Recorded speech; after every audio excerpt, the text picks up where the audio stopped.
so I gotta have my list here of which minutes are which.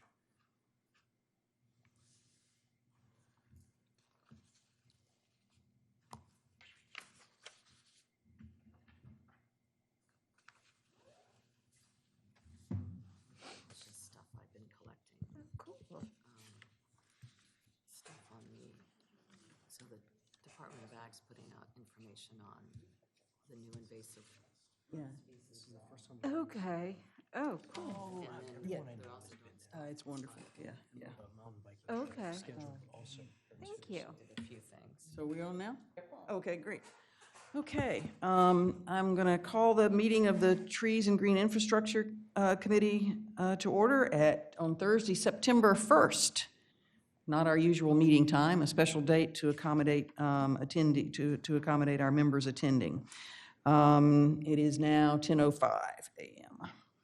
Okay, so the first thing we're going to do is roll call. We have Katie Downs, Here, present. Elise Burns, Present? Bob Van Horn, Here. and I'm Chair Susan Gay, and so we have a quorum and we can continue. And in fact, we missed the last 2 months' meetings, so this is the first meeting we've had since June. And the first order of business is approval of a whole bunch of minutes. These are actually mostly, there's one set from our most recent meeting on June 17th. But other than that, they're all older ones, several years, some of them 4 years old, in fact, because the previous committee didn't do minutes.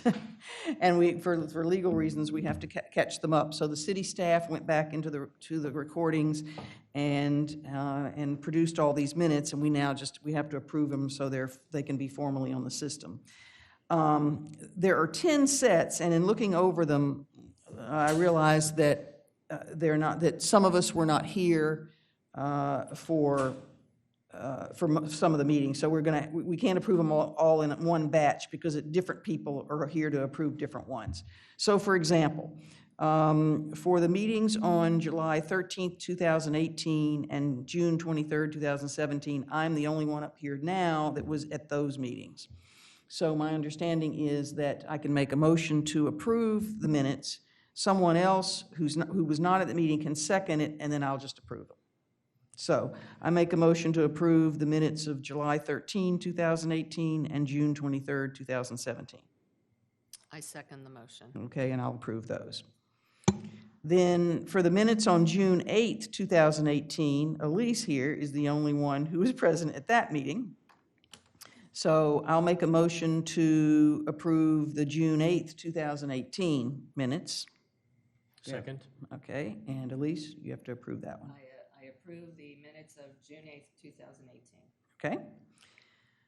For the next two sets, November 9th, 2018 and October 19th, 2018, the two of us were here, Elise and me. So I will make a motion to approve those two sets. Second. Okay, and Elise, all in favor? Yes. Aye. Aye. Okay. Then, Katie, the meeting on December 14th, my birthday, 2018. You and I were the only ones here. Okay. So I'll make a motion to approve the December 14, 2018. And I second. Okay, so all in favor? all in favor? Or aye? Aye for that. Okay, and then the three sets, August 10th, 2018, September 14th, 2018, and March 8th, 2019, the three of us, Elise, Katie, and I, were there. So can we get a motion to approve those? I move to approve those 3 sets of minutes. Okay, second. And So all in favor? all in favor? Aye. Okay. And then the one for June 17th, see, what do we have here? Yeah, I didn't make a note of that one. Okay, so the most recent meeting, June 17th, 2022, Elise and I are the only ones sitting up here today who were in that. It was the same committee, but, I move to approve the minutes of June 17th, 2022. okay, second. And all in favor? Aye. Okay. All right, so finish that exercise, and now I'll have I think we are caught up with all but one set of old minutes.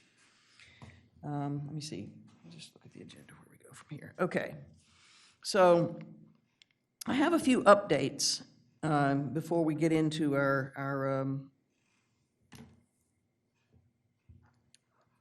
new business, because we're somewhat limited today with one member of our committee who was working on some of our projects not being here. But nevertheless, the big update, since we have not met for a few months, I wanted to make sure everybody was aware of the tree ordinance, which is moving along. It probably will go to public hearing sometime this fall. There's still a couple of issues unresolved. We're meeting on September 13th to go through everything sort of one more time, but it's pretty far along, and in the near future, we'll have a full revised version out for public comment and then a public hearing after that. So at this meeting 2 days ago, at the special meeting where we resolved many of these things, I gave a presentation at the end, and it included a list of what the new code means for the city, what the elements of the new code are. So I'm just going to go over those here because we have not talked about them as a committee in quite a while, and I wanted you all to know the current status.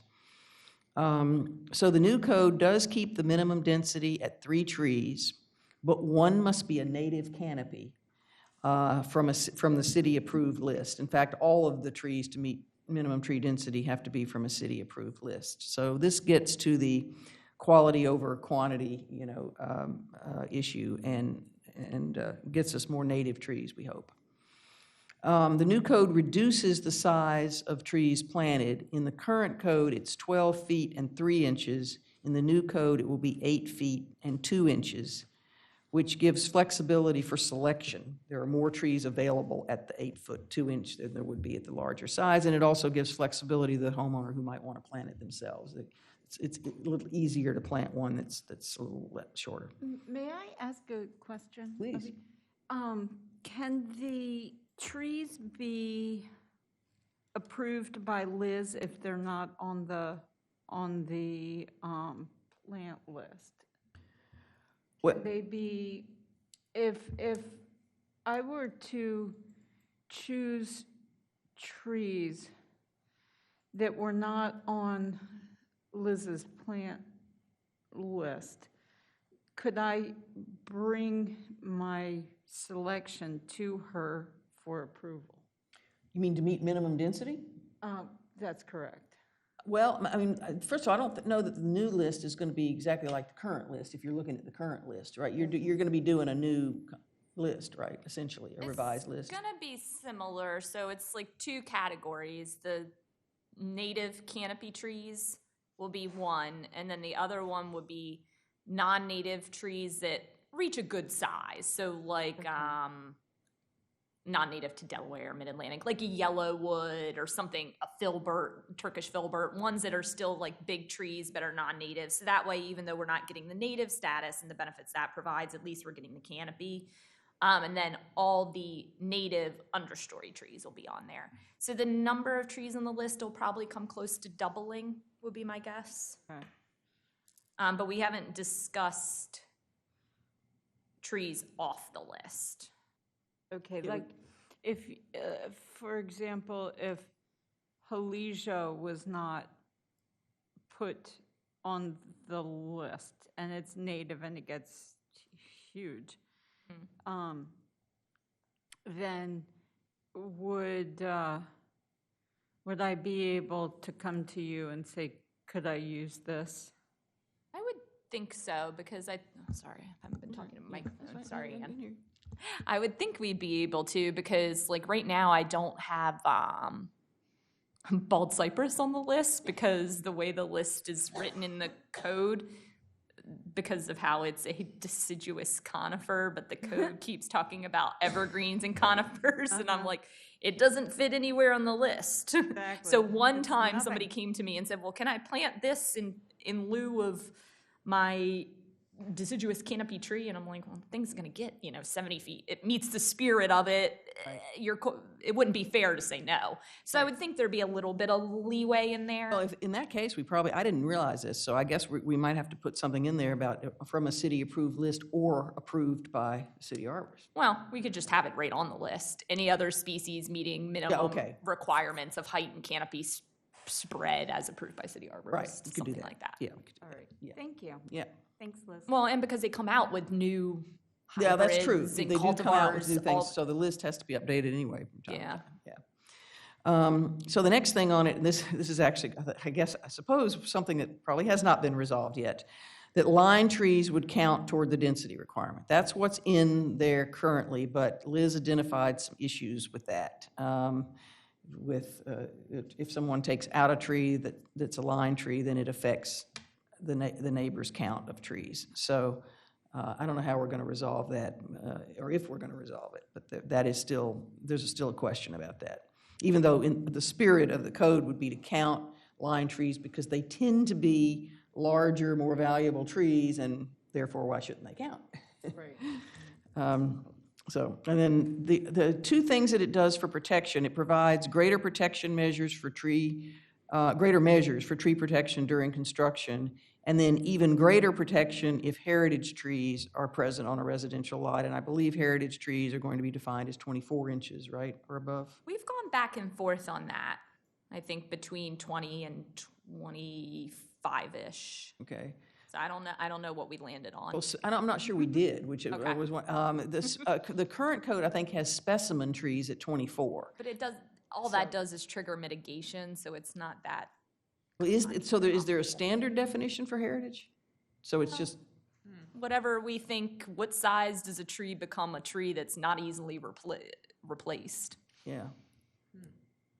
Well, But what happened, did you say, so what happens when you have those heritage trees is that anybody looking to develop a lot has to go above and beyond. If you have a heritage tree, you have to do a special report on that tree from somebody qualified to do that. So either an arborist, a landscape architect, landscape designer, somebody with knowledge, not, just the property owner or the developer. And they have to make a list of recommendations on how to retain that heritage tree.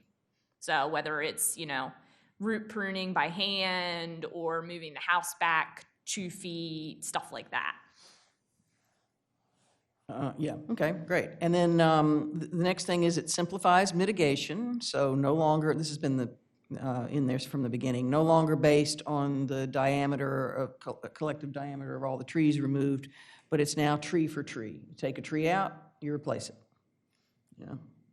And there's a credit given for if you have more than 90 inches of trees left on the lot, then you do not have to mitigate. So the heavily treed lots don't have to add even more, but any others removed would be just on a one-for-one replacement. So quick question on that. If we say tree by tree, but there's is there a specification for if we take out a canopy tree because it's in the footprint of the house, do you replace it with a canopy tree, or can you replace it with something else? Well, if you take it out because it's in the front print, you're probably going to need the 3 for density. Right, okay. And one of those has to be a native canopy. Right. Yeah. We had talked about having the tree for tree be replaced with the same species or a tree from the city's approved list. But at the last meeting, we talked about the fact that if the first directive is a tree of the same species and it happens to be a crape myrtle or it happens to be something you just assume they not replace with the same species, then that kind of goes in the wrong direction. So we just left it that it would be replaced with a tree from the approved list. And what defines a tree? That's going to be, Liz? What's the definition in the code? I What- don't have it memorized. I don't have, What? I guess there is one. When does it, what, You're thinking of crape myrtles? no, I'm thinking of, like saplings, I'm thinking of, Got a few of those. well, saplings, yes, and I'm thinking of arborvitae, I'm thinking of, Yeah, we haven't really discussed the arborvitae, the smaller cultivars, the upright cultivars, or crepe myrtles, specifically how they're gonna count. and the Yeah. junk. Like Right. if you were to go onto, because a lot of times, like if a lot has been sitting there for a while and hasn't been built on, there are these little Volunteers. volunteers that Yeah. spring up. And, Right. I mean, Few of them. Well, they're protected starting at 8 yeah. inches unless they're required for minimum density. Right, yeah, so that'll make it easier to So take it- out these junk trees. It moved that number up a little bit. Right, yeah, it used to be 6. protected at 8. 8 at unless 8 it's inches. one of your trees required for minimum density. So it makes it a little easier to remove the sort of junk trees Okay. that come in, yeah. And then the last thing is setting the fee in lieu of mitigation. And I know there was talk about it. I watched last night your meeting, Katie, your last meeting from a couple weeks ago, Oh, yeah. where there was great discussion about the fee, so you all landed in the same place. But the new code sets the fee in lieu of mitigation at $1,200 to cover the cost of planting and maintaining a tree on city property for 2 years.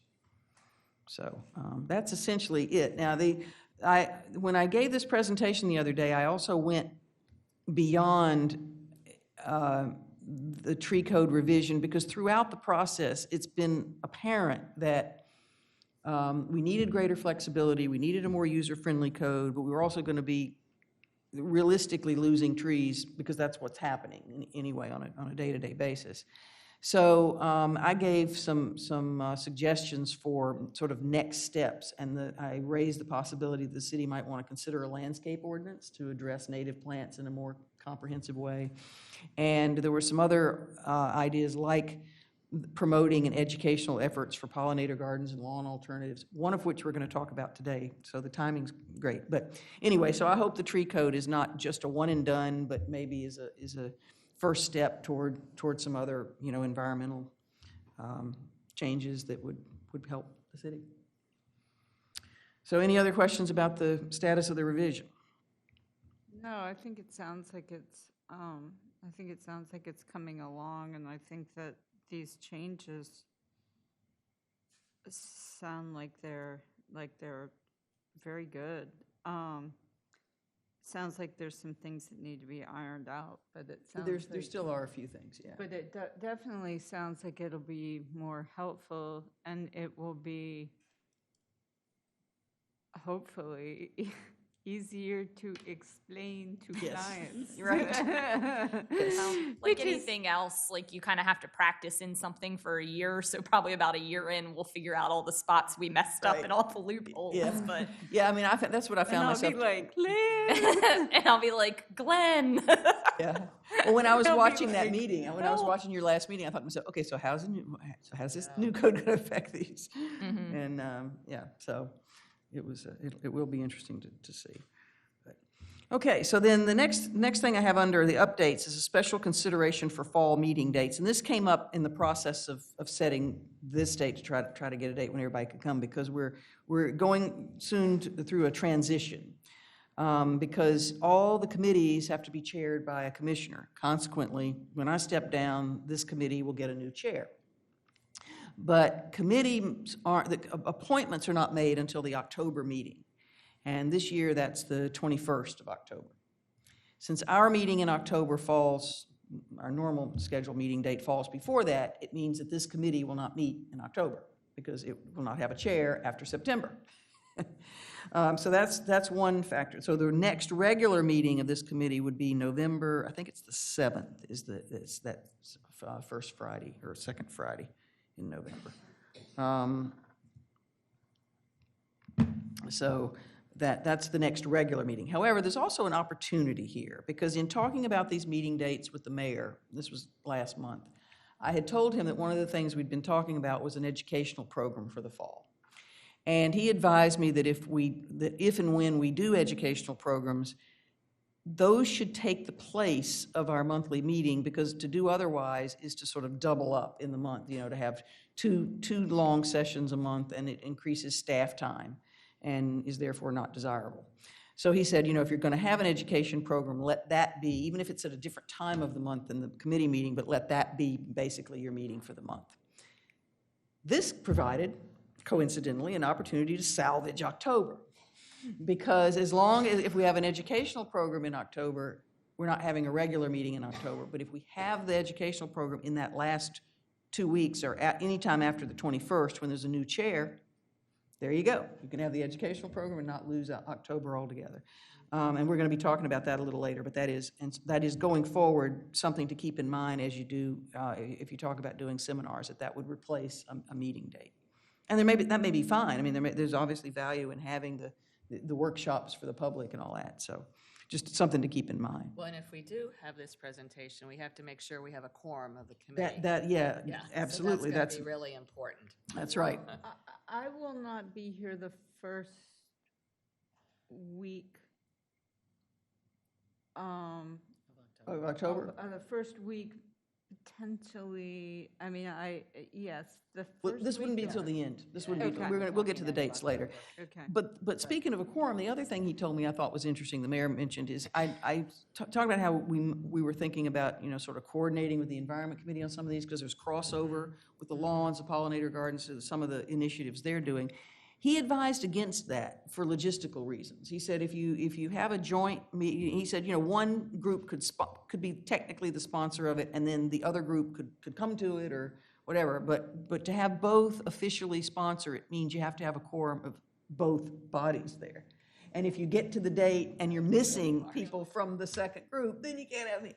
So, which does make sense, that you don't want to introduce something that could kill the whole thing. So his recommendation was that one organization or the other sponsor, and then the other one comes. So there may be some trade-offs going forward too, about who sponsors what. So that's the future meeting dates. Then the third thing, and I put it on as an update rather than an agenda item, because again, Eliza Trey, who has been coordinating both of these projects, could not be here today. So we're not going to move forward on them, but there's been some development since our last meeting. And our last meeting was in June, and then at the July Commissioners meeting, I presented the online map of commemorative trees, as well as the tree tour program that we've been talking about, to the Commissioners, which is a step that we have to go through in order to get formal approval to do them. And so we did get formal approval to do them with basically the response being that I should work with Evan, the interim city manager, and with Liz to get these things accomplished. So I think we're in the process now. I know I owe Max the list of the donors. He had asked for the list of donors. And we're just working to collect all of the information for both of those. I don't know if you want to say anything about the tree tour map. There were 13 trees that had been identified for the tree tour map. Yeah, and I haven't talked to Liza, but, we identified 13 trees in Stokely Park. Yep. And we're doing descriptions and looking at, tags for the Right. trees. Yep. I think, Liz, it's just that we need to make sure we're on the same page as to the 13 trees. We've got the same. Yeah, I sent you the list. Were they correct when I sent them to you? Well, I've actually done a lot. I went Okay, out with, we had interns. Oh, great. So we went out and GPS'd trees for the tree walking tour and the commemorative trees. And then I Great. took the descriptions and tried to match them up, research the facts, made sure they were all Oh, correct. great. I did a couple of additional trees. In Stokely Park? I think I ended up with like 16 Oh, altogether. wow. Yeah. Oh, that's great. So a couple of additional ones that just kind of made it more of a loop, Yeah. so to speak. And I'm working on that. And then once we finalize all of that, edit it, make sure that's why I asked you that format question, which we liked. Yeah. Right. Edit all of that, then I can give it to, because the map is already like essentially built. We just Yeah. don't have any information besides the GPS points on it. So then I can give that all to Max, and then can order the signs for them. Okay, great. All you out there. Great. Yeah. with the little interns. It's been so long since I used GPS. When I had it, it was like a backpack with a big antenna that stuck up on top, and now it's like literally the size of your cell phone. So it's kind of amazing. I saw you out there doing. Writing. Well, then I was like, we should put the U on there. And I was like, I'm not sure if that's a Japanese U, a Canadian U, an English U. I was like, Right. I'll have to come back and do more research. I think that's what I saw you standing and Yeah. you were Staring like, at the U's. Yeah. Being like, which one is this?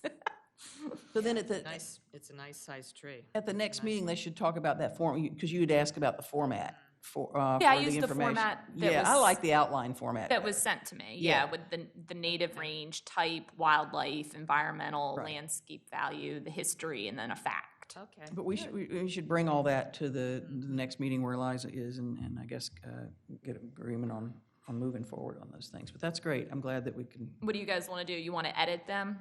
I mean, she had talked about that. Yeah, she had talked about that. And I mean, I'm going to send them to, once I go through them and finish and make sure everything's correct, I'll send them to Lynn for just another set of eyes. great, perfect. To make sure it kind of fits with how we post, because she's kind of Yeah. in charge of how things are written on Right. our website. So Yeah, to yeah. make sure that it's all That's great. pretty, make sure that it's consistent with how we write other I things. think Okay. that's what we wanted to do. I don't think we need to edit it. Right, right. Okay. If Lynn feels comfortable with it, Yeah. we're okay. pretty, yeah, we're a go. So that'd be, you think we'd have that at the, I guess by November, we probably would have that, right? Oh, I For mean, the meeting. it's basically done now. I haven't sent it to Lynn, but Yeah, okay. Well, great. Well, that's a real step for that project then. Yeah. Okay, so the Thank next you, step will be to Liz. finalize that one. And maybe both of them, the tree mapping. I know, as I say, I need to get the list. In fact, one question I guess I have is, because I had stepped in to do this for Liza, is to send Max the list of the donors, because on the commemorative tree map, the one that's going to be online showing where the commemorative trees are planted, we're going to have a document on the side that just lists all the donors. Should they be by year? Did we talk about whether they should be listed by yeah, year of I donation? think we just decided alphabetical. Alphabetical, not by year. Okay, Yeah. all right, that's fine. We can do this. Does that seem reasonable just to I have think an that alphabetical seems- list? Yeah. Well, it seems a little more fair. I don't know What? why fair, but like But to have them not by year? to Or- have them alphabetical. Yeah, okay, right.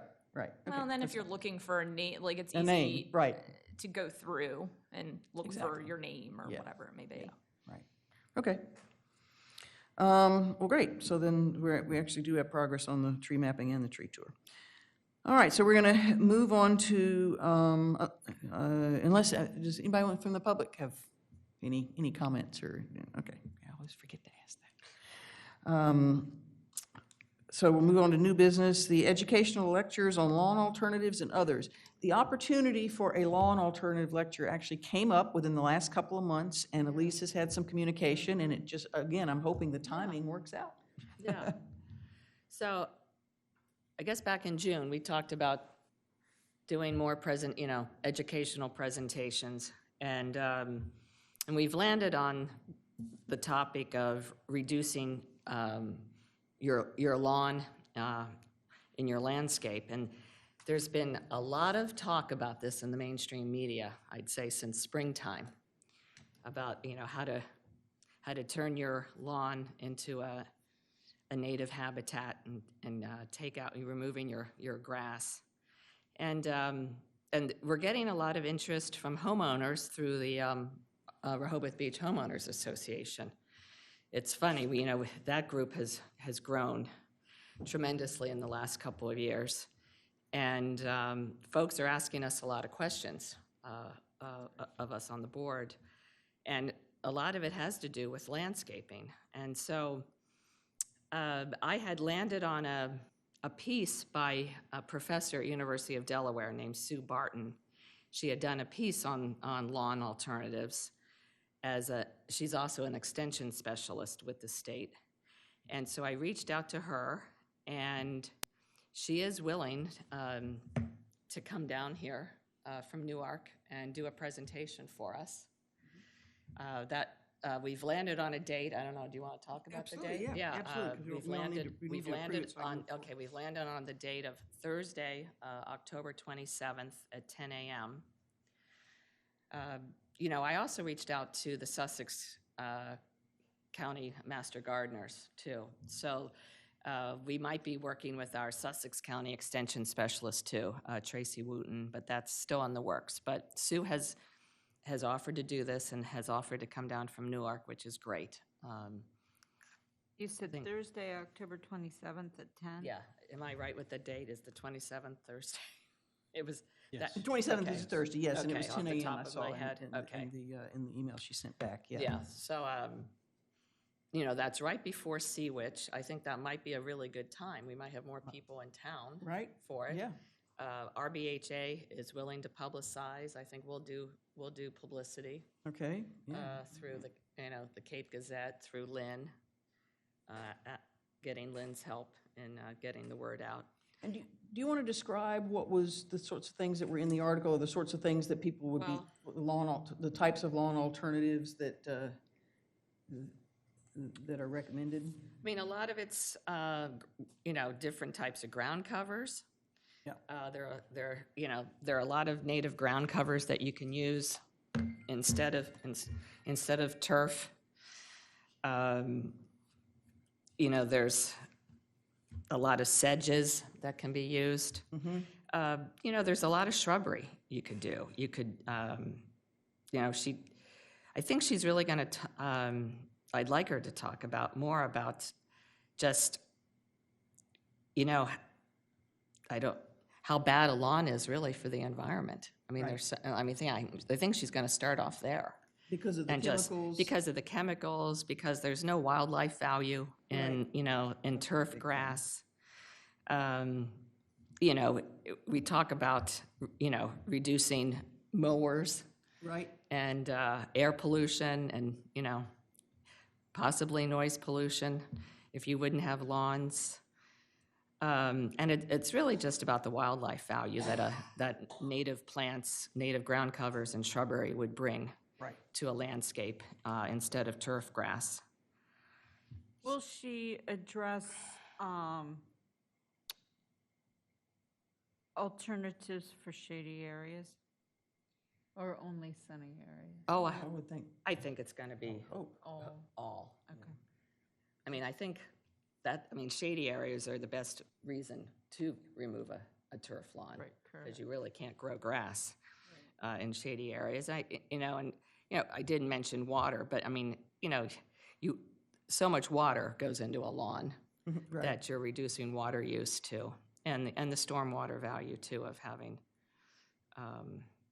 more native plants in your landscape. Captures more stormwater than lawns do, right? Lawns are not that much better than pavement. Yeah. The runoff coefficient's interesting. very And yet- high. And yet, I don't think, I mean, at least for me even, it's not something that you have to really get into it to understand what the alternatives are, to understand what the value of it is. I don't know that most people would instantly think, oh, I need an alternative. Right, to my so lawn," I 'cause think- we're so used to seeing lawns. Yeah, and I hope she, I haven't talked to her, we've just been emailing, but I'm hoping she's gonna have actual, photos of what these ground covers can look like. Oh, yeah, I would hope so, yeah, yeah, I would hope yeah. so. Yeah, a big hurdle with that is aesthetic opinions. So people that have converted, sometimes neighbors and stuff like that, find it hard to see the beauty in the more wild, unkempt looking Right, yeah. Right. landscape versus the perfect, meticulously mowed lawn and the hedged shrubs on the foundation. So it's a change from the norm, and I think that's probably more the problem than anything. Yeah. Right, and people want a lawn alternative, but they want it to be as pretty as their lawn, and it's like Groomed, yeah. as groomed, not as pretty, Right. but as groomed as their lawn, and that's a tough one. Yeah. Yeah, it's not like you can take out your turf grass and just plant a bunch of mondo grass and say, look how much better it is. I know. It takes a while for it to grow. Same with Carex pennsylvanica or anything. So there's The definitely sedges, yeah. there's an education sort of hurdle. And there's a period of growth, there's a period of trial and error, because a lot of things, if you read about them in a book and This should work perfectly here, and then you put it in, and a year later, and half of them are dead, and you're like, I don't understand why. I know, and the homeowner is upset and they want to put grass back in, it's, Well, because grass, you just keep a bag of seed in your garage, and you have a dead spot, you just sprinkle it on there, and it's done. Plus exactly. it pops back after it dries out. Weather like this, it just.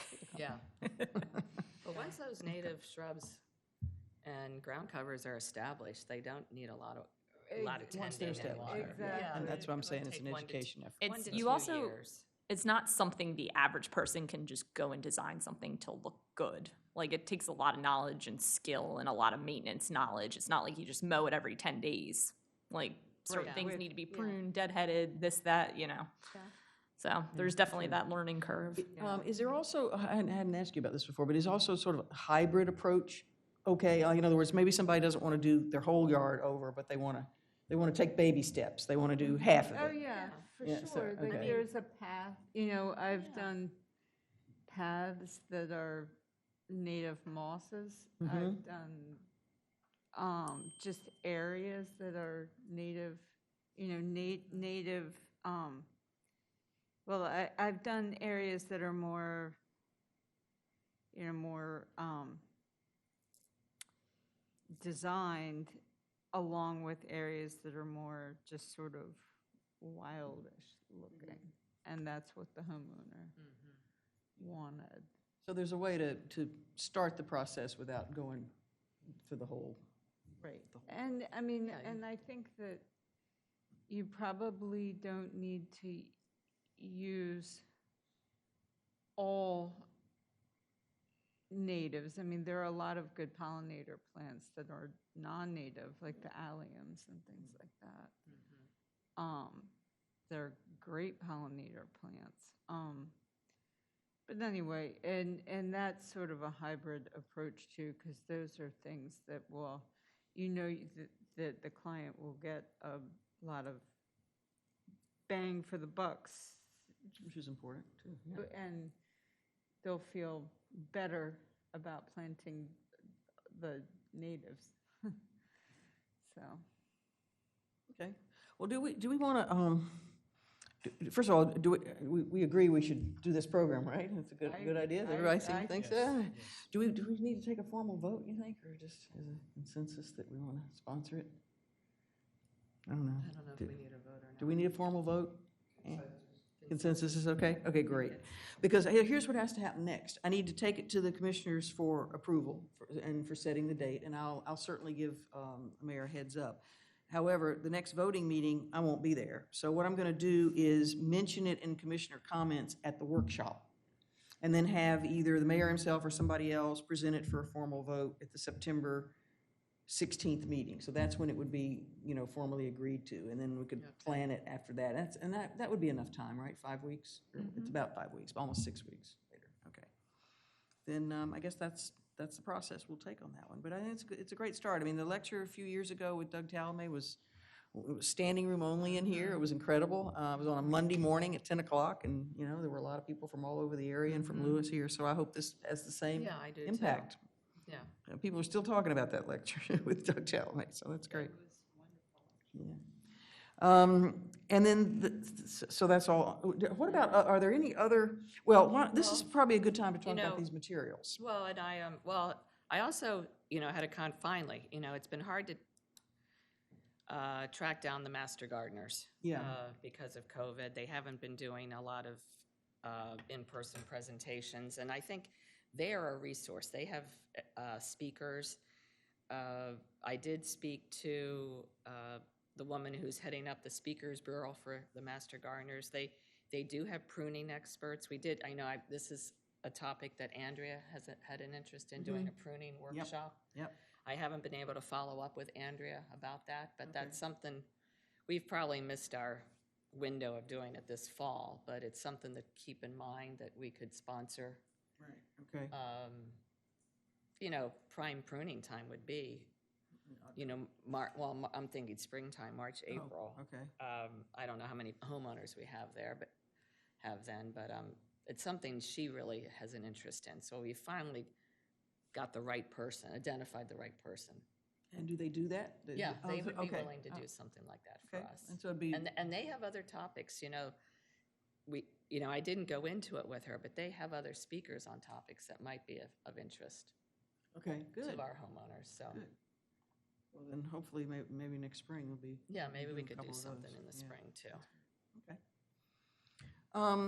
The 7B topic, educating homeowners on the new crape myrtle disease, that just came up recently. And I put it on there because And Liz, I haven't even had a chance to talk to you about this, but apparently it's all over the area. And it occurred to me that since, and I know there's controversy about whether a crepe myrtle is even a tree or not. Some people have them as shrubs and some people have them as trees. But the fact is there are a whole lot of them around. So it would, if they suddenly had a problem, it would be potentially have a real impact on the city because there are just so many. And I love them myself. So I thought that one of the educational things we ought to do are these alerts. You know, if there's a problem, and the same goes for some of these other materials you brought in, that what should we be doing to educate homeowners and how? So. Well, and this is a topic, again, we've had at RBHA because we're getting so many questions about landscaping. I don't know why, but maybe because they're all new homeowners and they're asking questions, but, you know, Can we expand that to other diseses, other yeah, trees and as just all well? these, you know, the invasive species law that went into effect July 1, you know, educating our homeowners about that. You know, so I picked up all these materials that I'm gonna, you know, we're gonna have a little table at the RBHA picnic and we can hand out as well. But we could put something on our website about the new Invasive Species Act. You know, there was a guy from the Department of Agriculture at the farmer's market the other week, had a table on educating everyone about the spotted lanternfly that you all know a lot about in Pennsylvania, but it is coming to Delaware. It has been cited in Sussex County. The Department of Agriculture has excellent materials that they've put together. I gave one to Susan. They've also produced these wonderful little ID cards. So if you've spotted me, you know, this is what a spotted lanternfly looks like. What to do. Step on it. Yeah, you all know. You've been stepping on them in Pennsylvania. Makes a great game. Step on it. So there's thousands of them. There's a lot going on right now Yeah. in our world of green infrastructure. So Yeah. it's a matter of how we want to get the word out to our residents. Liz, is there a limit or a process that we should go to put things? I know there's actually a nice section on the website with trees, and you've got some introductory type materials there. Is this the sort of thing we could add? The invasive plant information or the what to do about diseases, not just for crepe myrtles, but I gather there are others that might be threatening trees and what people can do about it? I mean, I don't see why not. Just depends on the format and stuff. I mean, you could even do common diseases of trees, because I'm sure Liz gets phone calls, like, what's this Not that white many. stuff all over? Not the really. leaf?" Yeah, No? No, I No? don't get too many questions. Oh, No, they not come about that to type of me stuff. Instead. Yeah, it's kind of surprising. Yeah, I don't think people, I mean, we've gotten attuned to this crepe myrtle bark scale. Yeah. And so a few of us can identify it, but I think a lot of people look at it and don't know what it is and don't know that it could possibly damage their trees. But it is treatable. I mean, That's the key, right? It's treatable. I think somewhat. If it's caught early enough, is that it? Yeah, it's treatable. It's considered an aesthetic disease more than anything. Yeah. Not a fatal So it disease. wouldn't Or sorry, it's not a disease. It's an insect. But yeah, it's considered aesthetic more than anything. Really? Because I thought, I've known at least a couple of people who are going to lose a tree over it. I mean, I can read you right the Delaware. While heavy scale infestations are seldom fatal, the aesthetic impacts are significant. So, I mean, yeah, if it goes like untreated for a while, I don't think it so much kills it as to the fact that, like, if you have a crepe myrtle that's just 100% covered in that. Yeah, then it looks terrible. Right? It's also, it impacts your understory plants. I mean, that black sooty mold, I've noticed just yeah. walking around Right. the neighborhood, it's getting on fencing, and it's hard to cars, it's hard to remove. Well, I mean, there's a lot of things that create the city, all the scale, a lot of the soft scales do. Yeah. Especially on Aphids. hollies. Yeah. Aphids, which are the most common thing on crepe myrtles, they do that too. So I think that their recommendations, if you have a heavily infested tree, if there are other unaffected crepe myrtles nearby, that you should get rid of it. That was Department of Ag's recommendation. You should treat the ones who are not affected, you're saying. I think she's saying get Preventatively? rid of the bad one to make Yeah, I sure think, the well, other what two- Get rid the- of the okay. What the Delaware, say you have like 3 crepe myrtles on your property and one is like coated. Say you've been gone all year and you come back and it's Yeah. been a rental and you're like, holy moly, like my whole tree is black.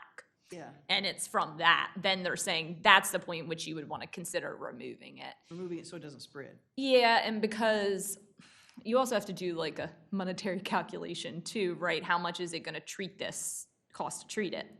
You're going to have to do an injection once a year, and that'll be probably like a long-term thing, you know? But it is spreading rapidly, right? Isn't that one of the issues with it? That if there's like 1 or 2 trees have it, then the ones near it are gonna get it, and the ones near those are gonna get it? I mean, yeah, that's generally how insects and diseases work. Some spread faster than others, but I just think it's something that people didn't know about until fairly recently. But what others were you thinking about? Well, the boxwood, the funguses that affect boxwoods, lots of folks have boxwoods. Yeah. I mean, Yeah. they're shrubs, but boxwood a lot of people blight. have them, and boxwood blight is really taking over a lot of places. And funguses, I mean, we have problems with fungus in our yard. You treat it, or what? Yeah, it's an ongoing process. My understanding is funguses are pretty much, once you've got them, they're there. You just have to, it's an ongoing treatment. boxwood blight is a whole different can of worms. Yeah. Like when it first came out years ago, and it started more in New England, and that's where my previous company, where our headquarters was or is. And we would go and they're like, all right, we have this new disease, Boxwood Blight, and we know nothing about it, but we've developed this fungicide and we're spraying it 10 times a season and it's getting 50% control. And I'm like, oh God. And they're like, but don't touch it because it spreads through the air. And I'm like, oh God. So they've come a long way since then, but insects are generally easier, I think, than diseases. Because, I mean, timing with the diseases is even more important than the insects. Like, you do once a year injection for this, of like a dinotephrine or something, systemic injection, then that should take care of it. If you want information on Boxwood Blight, the best place to go is Saunders Brothers Yeah. website. I have a whole book of boxwoods from them. And yeah, it's great. And there are many experts on boxwood blights. And so, I mean, if there are a lot of people that could be contacted, I'm sure, that would speak there about that. It's, there are methods of pruning and things you're supposed to do with your tools. So anyway, that's a whole big topic. I mean, there's just like dozens and dozens of fatal diseases and insects that you can, Right. list. But I guess we landed on this one because we do know there are so many crepe myrtles in Right, town. that was why. And yeah. people know And- what and they it's are. spreading pretty And they rapidly. know what they are. Yeah, So right. maybe just a way to alert people to keep an eye on their trees. Right. Yeah, and it And just, it maybe, I seemed mean, like, this injection, I think is best in the spring. Like that's from what some of the reading I've done. So it'd be, good to, alert Plan people ahead. now so they can plan for it.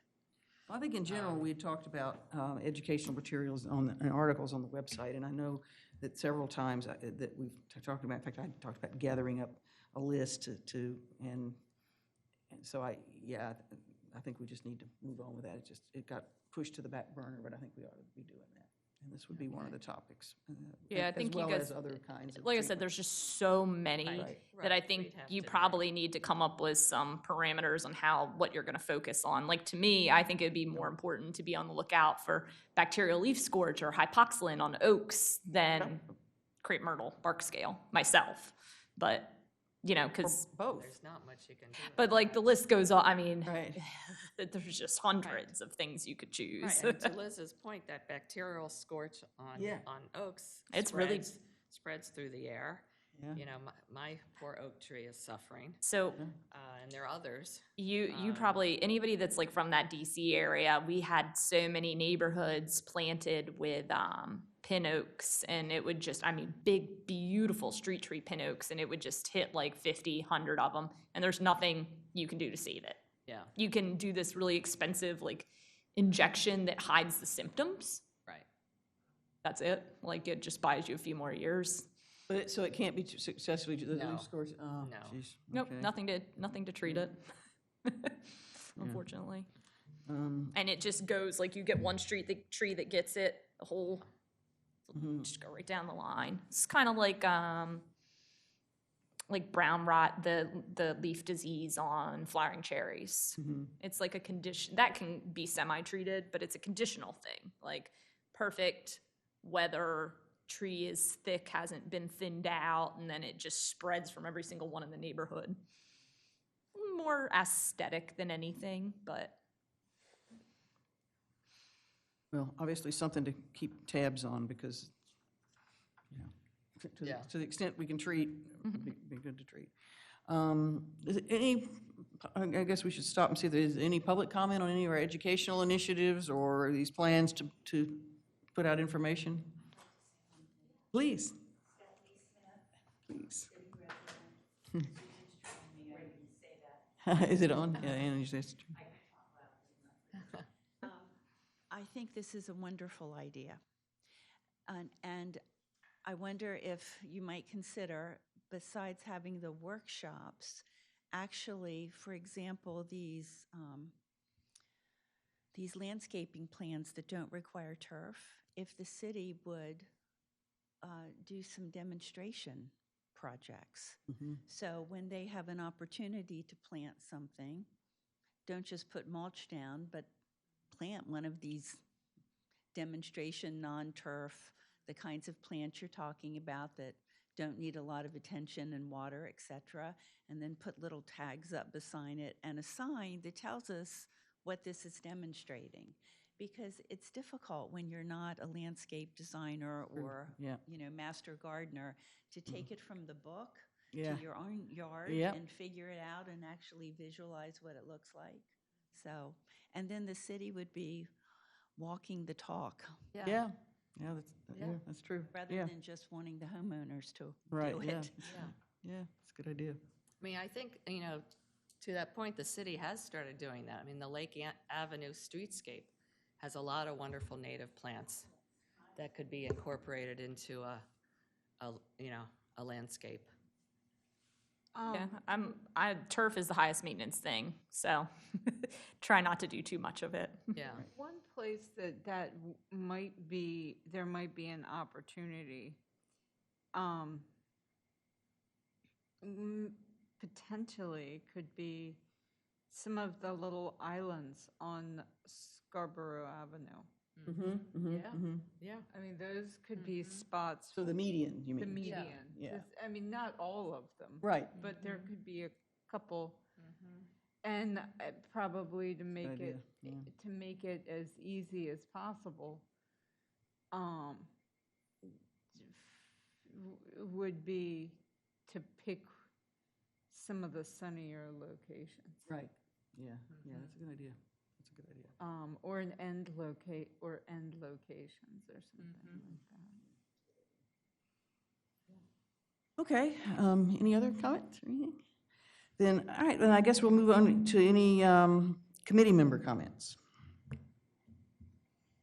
I think I want to say one thing, Susan. This is your last meeting as chair of the It committee. is, yes, it is. And I think we all owe you a big thank you Yes, we do. for being our chair for 3 years. I think, you know, for your love of Rehoboth, for your love and care of trees and devotion to trees and what you've done, you know, tireless hours working on the tree ordinance. I mean, I think we all owe you a huge thank you. We and do. debt of We gratitude. most certainly do. I second that. Oh, well, thank you, I appreciate that, I appreciate that. And I think that you have been, I think you've been amazing for the city. I think that we will miss you as a commissioner. We'll miss you as the head of this committee. Thanks, I appreciate that. I am planning to, and I was actually on the committee before becoming chair, and I'm going to stay on it after because, partly for a transition reason. I hate to just dump it on somebody else. So I will stay involved with it, at least to some degree. So thank you, I really appreciate that. I think the only thing I was going to ask about, and maybe this is going to be something for a future agenda, but because I don't want to put Liz on the spot. Do we have city tree plantings this fall, or the Delaware Avenue one's going to be done? Do you know when? Yes, no. not Okay, yet. because we had talked about that as a publicity opportunity. So I just didn't want to lose sight of that we might end up, getting an email or something saying, hey, and maybe at the time of the next meeting in November is plenty of time to do that. But we were talking about, having that as a publicity opportunity. So I just didn't want to lose sight of that. In terms of items for future agendas, from what I heard today, and again, I'll be passing these on to the new chair, but from what I heard today, it would be finalizing the tree map and the tree tour, because things have moved along considerably on that. And then I guess looking at specific materials to be posted on the website, right? Anything else? for Maybe it future? would be more timely for the alerts to just be put on social media rather than a repository on the website. I'm not sure. We can talk about it though. Yeah, okay. Or both. Okay, Both would be nice right. for those, that don't get that don't do the social media.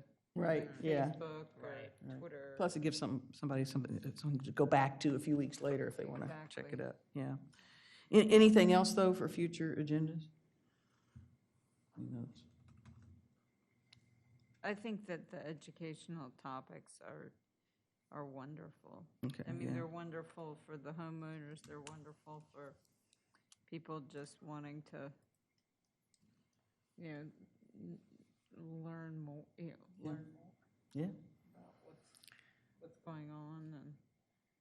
Yeah, I think maybe you guys can talk about it and try to sponsor one a year or something so that Yeah, it becomes a right. consistent right. thing, yeah. because there's a lot of state resources too, with the department, we already hit up on with Dr. Barton, but I'm pretty sure she has a doctorate, but maybe not.